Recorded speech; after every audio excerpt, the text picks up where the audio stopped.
Assalamualaikum dan selamat sejahtera. Pada hari ini, kami daripada kumpulan 2 akan membentangkan mengenai modul kekemasan diri. Sebelum itu, saya ingin memperkenalkan diri. Saya ialah Nur Hazura binti Abdul Rahim yang bernombor matrik 140921.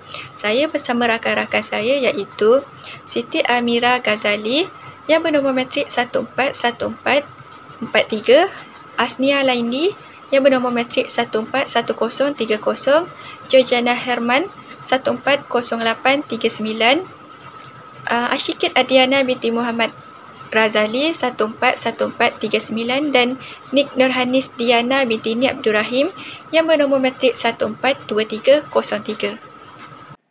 Pengenalan. Kekemasan diri adalah salah satu personaliti kendiri murid. Sehubungan itu, sekolah adalah institusi pengajian yang menjadi tapak awal mendisiplinkan diri murid dengan penampilan yang sempurna. Sebagai seorang murid, mereka perlu menjaga imej dan nama baik sekolah dengan mempamerkan penampilan diri, berpakaian kemas dan segak bersesuaian dengan status sebagai seorang murid. Kod kategori kes bagi kekemasan diri adalah kod L. Berdasarkan sistem sasiah diri murid SSDM, kesalahan ataupun kes khas bagi kekemasan diri berstatus pilihan yang membawa maksud sekolah boleh mempertimbangkan sesuatu kes sama ada diklasifikasikan kepada kesalahan ringan ataupun kesalahan berat. Justru, salah satu aspek penting dalam membentuk murid yang berketerampilan adalah dengan mendidik mereka mengenai tata cara berpakaian yang betul, berlandaskan surat perkeliling ikhtisas. Seterusnya, kita beralih kepada konsep disiplin. Secara umumnya, disiplin merupakan latihan pemikiran dan kelakuan untuk mengawal diri sendiri dan patuh kepada tata tertib serta peraturan yang ditetapkan. Berdasarkan laporan Jawatan Kuasa Kabinet, mengkaji pelaksanaan dasar pelajaran 1979 telah memecahkan definisi disiplin kepada 7 perkara seperti yang tertera. Disiplin juga merupakan peraturan yang dipersetujui oleh sesuatu kumpulan atau badan organisasi bagi mewujudkan tingkah laku yang baik. Manakala bagi konsep disiplin diri pula, berdasarkan Siti Mariam 2020 menyatakan bahawa disiplin diri merupakan satu kesanggupan menggerakkan atau mengurus diri dan masa. Individu yang dapat menguruskan masa dengan baik serta menggunakan masa untuk melakukan perkara berfaedah menunjukkan individu tersebut mempunyai disiplin diri yang tinggi. Disiplin diri juga merujuk kepada pengendalian emosi diri sendiri. Jika individu tidak dapat mengawal emosi, akan mengakibatkan ataupun menunjukkan bahawa individu tersebut mempunyai disiplin diri yang rendah. Perkara ini berlaku disebabkan oleh kurangnya kasih sayang daripada keluarga, guru-guru dan juga rakan-rakan. Kekemasan diri. Kekemasan diri merupakan salah satu aspek yang perlu direkodkan di dalam SSDM jika murid melanggar atau tidak mengikuti peraturan yang telah ditetapkan. Pelanggaran ini juga termasuk salah satu pelanggaran disiplin di mana mereka yang melanggar peraturan yang telah ditetapkan ini akan dikenakan hukuman. Hukuman ini telah ditetapkan oleh pihak kementerian, peringkat negeri, peringkat daerah dan peringkat sekolah. Kekemasan diri ini perlu dipatuhi kerana ia berkaitan dengan sasiah murid dan akan menentukan imej pelajar itu sendiri. Peraturan mengenai kekemasan diri ini telah berkuat kuasa di semua sekolah. Hal ini kerana telah wujud surat-surat perkeliling yang khusus. Pelaksanaan kekemasan diri ini merangkumi kekemasan dalam berpakaian sekolah, pemakaian baju sekolah dan pemakaian baju uniform sekolah. Justru itu, murid perlu mematuhi peraturan mengenai kekemasan diri ini. Seterusnya, etika pemakaian uniform sekolah bagi pelajar lelaki. Pelajar lelaki yang tidak mempunyai apa-apa jawatan kebiasaannya memakai baju warna putih yang berlengan pendek ataupun panjang. Sekiranya memakai baju berlengan panjang, dengan baju di pergelangan tangan hendaklah dikancing atau dilipat. Seluar panjang berwarna hijau tua ataupun dark olive, labu seluar hingga ke buku lali. Seluar mestilah tidak terlalu ketat ataupun longgar. Rambut, setiap murid lelaki tidak dibenarkan berambut panjang. Murid lelaki mestilah menjaga rambut supaya sentiasa kemas dan pendek. Pemakaian lencana. Lencana sekolah hendaklah dijahit dan berada di atas tanda nama. Dijahit di sebelah kiri. Tanda nama di atas poket. Bahagian poket hendaklah dibiarkan kosong. Pemakaian tali pinggang pula. Tali pinggang berwarna hijau tua, dark olive. Tali leher, labuhnya menutupi kepala tali pinggang ataupun paras kepala tali pinggang. Stokin perlulah dipakai di atas buku lali. Etika pemakaian uniform sekolah bagi murid perempuan. Murid-murid perempuan sekolah menengah memakai baju kurung berwarna putih dan kain sarung berwarna biru turquoise. Tudung berbentuk tiga segi dan tudung berwarna putih dan melebihi paras dada. Hendaklah memakai anak tudung. Ini bagi murid yang perempuan yang Muslim, manakala yang bukan Muslim memakai pinafore tunik dan blouse. Pinafore tunik adalah berwarna turquoise dan labuhnya hendaklah sampai ke paras lutut. Blouse pula berwarna putih dan berlengan. Rambut. Dari segi rambut tidak boleh menutup mata, pipi atau bahagian hadapan kepala. Cara mengikat rambut seperti ponytail ataupun tocang. Tanda nama dan lencana. Lencana sekolah hendaklah dijahit dan berada di atas tanda nama. Dan tanda nama hendaklah dijahit dan berada di bawah lencana sekolah. Ini merupakan contoh jahitan tanda nama lah bagi yang memakai tudung, baju kurung putih dan pinafore tunic blouse. Okey, ini pula menunjukkan kriteria pakaian PJK dan rumah sukan yang kemas.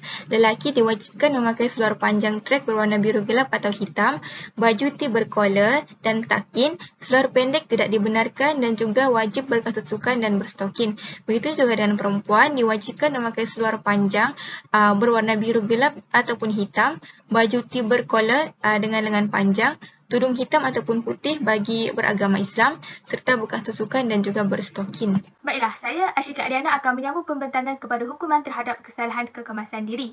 Kementerian Pendidikan Malaysia KPM telah menetapkan bahawa pengetua ataupun guru besar merupakan individu yang bertanggungjawab penuh dalam melaksanakan hukuman terhadap murid sekolah. Walau bagaimanapun, kuasa ini tidak terhad kepada pengetua ataupun guru besar semata-mata. Malah guru-guru lain yang berdaftar juga berkuasa untuk menghukum murid dengan tujuan untuk memberi pengajaran.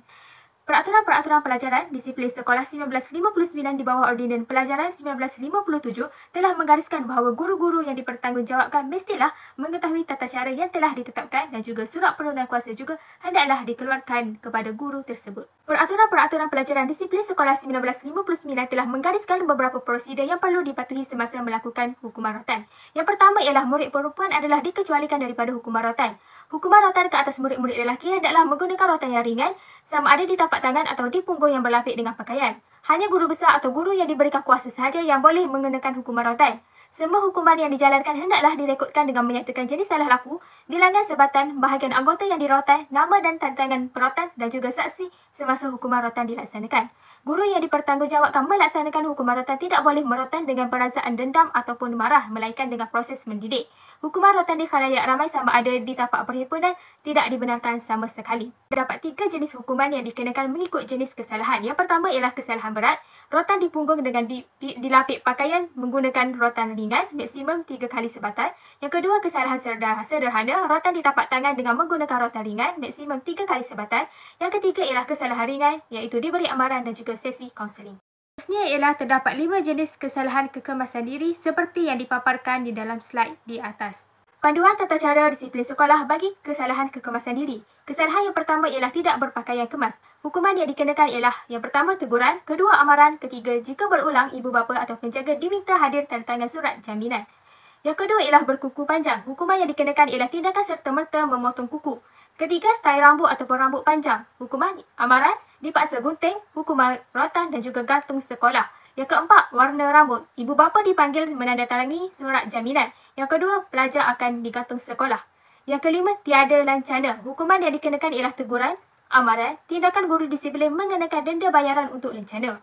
Yang keenam ialah pakaian tidak kemas selepas sekolah. Jadi, hukuman yang dikenakan ialah murid diarah meninggalkan kawasan sekolah. Yang terakhir sekali ialah memakai ataupun membawa barangan kemas. Hukuman yang dikenakan ialah rampasan ataupun ibu bapa dipanggil jika melibatkan barangan berharga. Seterusnya kita melihat kepada kepentingan kekemasan diri, yang mana kepentingan kekemasan diri yang pertama iaitu sebagai cerminan corak pendidikan yang diterima oleh pelajar semasa berada di sekolah. Menurut Surat Pekeliling Ikhtisas Bilangan 2 pada tahun 1996 yang menyatakan bahawa penampilan pelajar dan kekemasan yang ditunjukkan mencerminkan corak pendidikan yang diterima oleh pelajar semasa mereka berada di sekolah. Manakala kepentingan kekemasan diri yang kedua adalah untuk menunjukkan latar belakang dan karakter pelajar. Yang mana dengan kekemasan diri yang ditunjukkan ini dapat memperlihatkan imej seorang pelajar dan karakter serta perilaku pelajar baik di rumah maupun di sekolah. Misalnya, jika seseorang pelajar tidak dapat memenuhi kriteria yang telah ditetapkan, dapat dilihat bahawa pelajar tersebut berkemungkinan besar mempunyai masalah disiplin. Dan seterusnya iaitu sebagai penyeragaman penampilan tanpa mengira latar belakang dan status keluarga pelajar. Yang mana semua pelajar akan menggunakan arahan surat berkeliling yang sama untuk menentukan cara pelajar berpakaian dan penampilan yang perlu diikuti semasa pelajar berada di sekolah. Agar pelajar tidak dibezakan mengikut status atau latar belakang keluarga pelajar yang berbeza-beza. Misalnya, pelajar tidak dibezakan mengikut status pelajar sama ada pelajar tersebut berlatarkan keluarga yang berada maupun tidak. Seterusnya, langkah-langkah bagi membendung masalah kekemasan diri. Hukuman sahaja tanpa diikuti dengan langkah-langkah berkesan dalam usaha intervensi terhadap salah laku tidak akan membawa apa-apa makna kepada masalah kekemasan diri. Dalam hal ini, peranan guru bimbingan dan kaunseling amat penting. Oleh itu, langkah-langkah dalam usaha membendung masalah ini adalah dengan perkhidmatan kaunseling individu atau kaunseling kelompok. Murid boleh mendapatkan perkhidmatan kaunseling secara individu atau kelompok pada bila-bila masa waktu persekolahan. Selain itu, pelaksanaan program atau aktiviti murid yang merujuk kepada masalah kekemasan diri. Seterusnya, penyampaian yang berkesan menerusi sebaran secara berkesan kepada murid. Di samping itu, engagement bersama murid, guru dan ibu bapa dengan menjalinkan hubungan mesra khususnya bersama ibu bapa bagi menangani masalah berhubung murid. Kesimpulannya, aspek kekemasan diri mempengaruhi disiplin pelajar itu sendiri. Kementerian Pendidikan sangat memandang dan mengambil berat isu penampilan diri, kekemasan diri dan kerapian dalam berpakaian ini. Aspek seperti panduan dan hukuman terhadap salah laku yang melibatkan kekemasan diri ini perlu dipatuhi oleh semua pihak bagi menjamin keharmonian di sekolah. Pelajar yang kemas akan mudah disenangi oleh pelajar lain dan guru-guru. Pada masa yang sama, ia akan memberi ruang pembelajaran yang kondusif terhadap pelajar itu sendiri. Pelajar akan lebih berkeyakinan kerana mereka telah menonjolkan keterampilan diri yang kemas dan bersih.